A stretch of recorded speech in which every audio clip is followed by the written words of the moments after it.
Don Kane is the author of Spies, Espionage, and Explosions. Why a novel and not a history book? Well, I got caught up with, when I was building it, where I was bumping into historians, and basically the historians were saying things like to me, well, you're not a historian, you haven't written any history papers, so what right do you have to do this? But yet, when I was developing it, I realized, well, I've been in the archives from all over the world, Germany, France and Ireland and Austria and Washington and up in Canada, and so I had all these files. But then again, being a first writer, maybe I'm insecure, so I sat there and said, well, let's make this a historical novel, but yet let's build it with true historical facts. The novel itself, it has about 50% of the material in it is actually files from the archives. Like, for instance, when I was talking about the Parliament building fire, the Prime Minister of the country assigned one of his generals to go out into the city and figure out, like, why did this happen? Why did we have the fire? And when you actually look in the book, it's actually an archival file that in the back of the book, you can actually look at the records as to where I can go in the archives as a reader and find this file. And the file is actually telling them who did it, when they moved into the city, where they got the munitions from, how they moved into the Parliament buildings, where they put the stuff, when they blew it up, how they exited the city, and it's even got Catholic priests helping them through this whole process. And what's really interesting about the archival files is the Catholic priest names are whited out, so you don't actually get to get the names of the priest. But then again, when you're talking about spy networks in the world, the spy networks for the Pope with every priest around the world, they've got a pretty sophisticated Secret Service system. So when the anniversary of the Halifax Explosion rolls around every December 6th, given all the research you've done on the explosion, given the fact that you've written an historical novel about it, what do you think about it?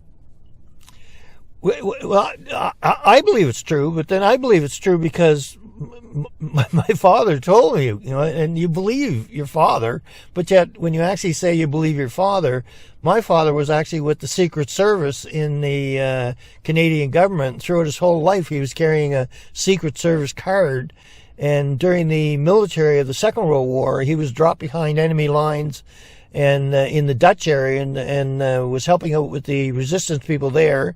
Actually got a grenade thrown at him when he was coming back through lines, and they actually saved him, brought him back.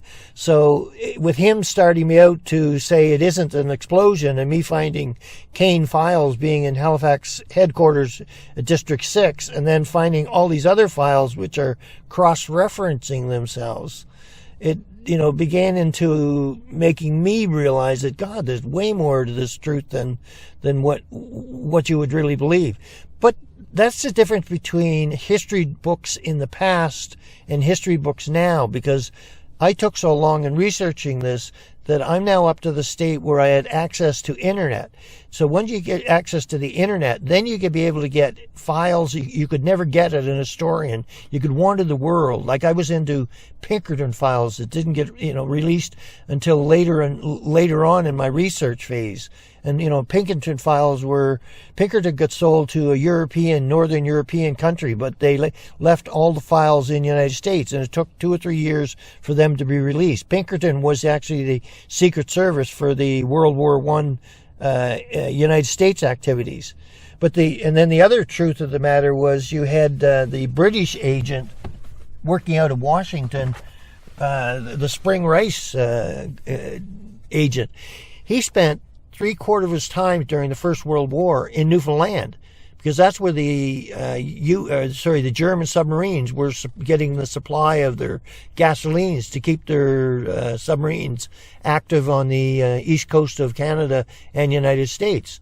And during the First World War, the Germans were blowing up boats off the coast of Halifax and off the coast of New York.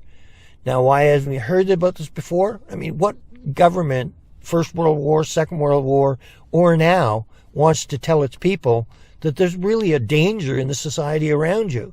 They wanted to keep everything quiet because basically what it amounts to is they did not want a society that was fearful of going out of their own houses.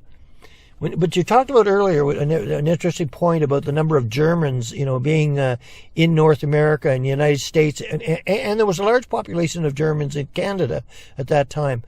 A lot of those people, when they came over from Europe, became Americans and became Canadians.